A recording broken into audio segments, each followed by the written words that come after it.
Gonna be talking a little bit more of My Hero Academia, 2 more episodes that I've seen since my last video, again, all caught up. Now, briefly to talk about the filler episode, the anime only. It was okay. Honestly, it wasn't a bad episode or anything. I mean, it was, clear as day filler. They even said, hey, this is filler, this is anime only, so understandable going into it that you're not going to expect some greatness or whatever, but it was nice to see a lot of the teams and what they were doing on their little internships and, what was going on with them. It mainly focused in on Sue, Frog Girl or whatever, and it was like, it was alright, getting a little advancement. Honestly, that's the best thing to say about that episode. It wasn't amazing, it wasn't terrible, it was okay. That's really my brief thoughts on the episode. I guess, again, it was nice to get some development with Sue and, seeing her grow as a character as well during the internship, but it was okay. Now, the following episode.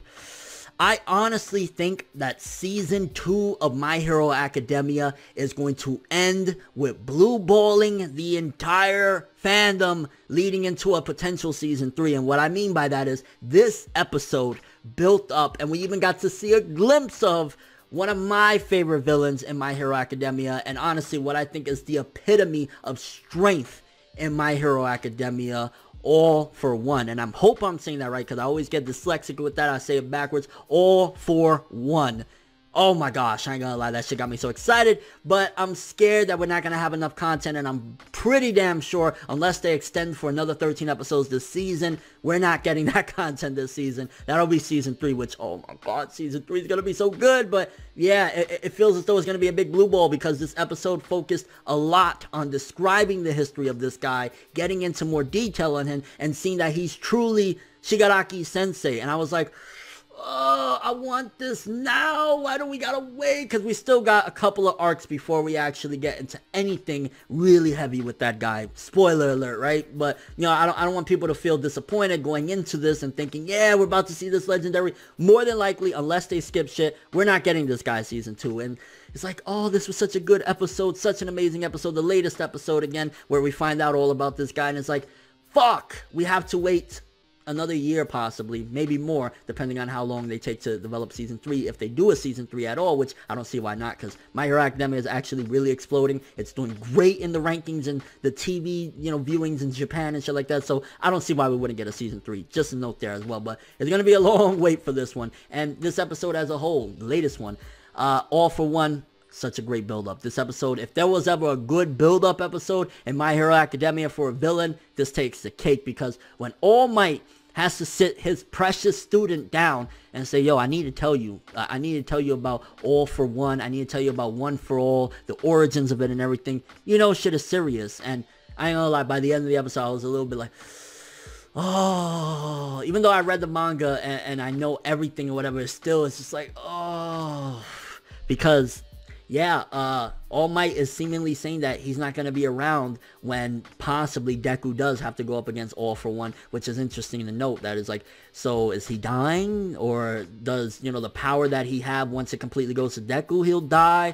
What's up with that? That was a really interesting line. But finding out the history of this guy and where all the quirks began, it seems as though it's been a really, really long time. And this guy, All for One, is really freaking old, because, like, he used some sort of anti-aging quirk that he stole from somebody to stay around all this time, I'm imagining, because that's basically where it was alluding to with what All Might said. And you got to think about it. All Might is a baby compared to this guy. This guy gave him the works. They had a fight, and seemingly All Might won back in the day, but he was still a baby. If this guy's been around for, who knows, hundreds of years, I don't remember how long ago that quirks were invented, or not invented, but came about in society, but All Might was a baby, and he thought he put him down. I'm kind of interested. I really wish we would get a full-on OVA special of seeing just their fight. Oh my gosh, I would love to see what happened back in the day and how All Might put him down, because it looked like he fucking squashed his head or something. Like, you just see All Might there, like, that was a great shot. And, finding out his connections, this guy, and what he's trying to do with Shigaraki, he is essentially 100%, and I've said this before with the character, but now it is 100%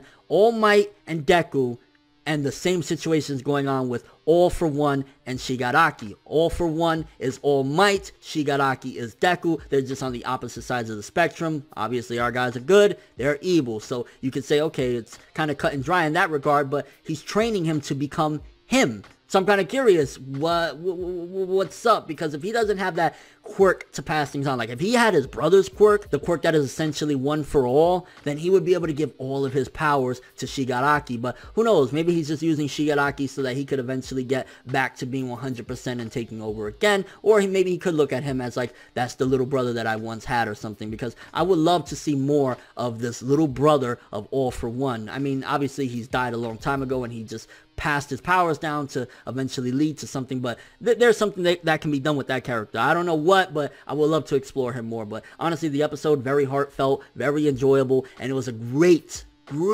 build up. Even seeing him at the very end talking about Shigaraki and all that stuff, great shit there, great build up. But we're probably not going to see this stuff, you know, finalized until season 3. So that's a big blue ball there, buddy. Kind of curious what you guys think, though. Are you excited for this All For One guy? What do you think about the story? And what do you think about what All Might said to Deku at the end of the chapter of, I might not be able to be next to you when that time comes for you to face All For One? Like, really powerful shit. I love stuff like that. And I think My Hero Academia, there's a reason why it's gained a lot of popularity with season 2. Season 1, it didn't really heat up that much. Season 2, it's kind of exploding, and I love it, and it deserves it. And episodes like this is like, it's, you know, obviously you got the comedy, you got the Bakugo jokes of his hair in the beginning of the episode, but when it gets to serious shit, it knows how to handle it, and I'm loving it. It's just a shame that we're probably going to wait for season 3 for this stuff. And your overall thoughts of the episode. But thanks for watching. Hope you enjoyed. If you liked anything I had to say or enjoyed the video, drop me a like. I'd greatly appreciate it. And if you want more from me, make sure to subscribe. Follow me on Twitter, Instagram, and stalk my Facebook to get more when the video ends. I'm ForneverWorld, and as always, people,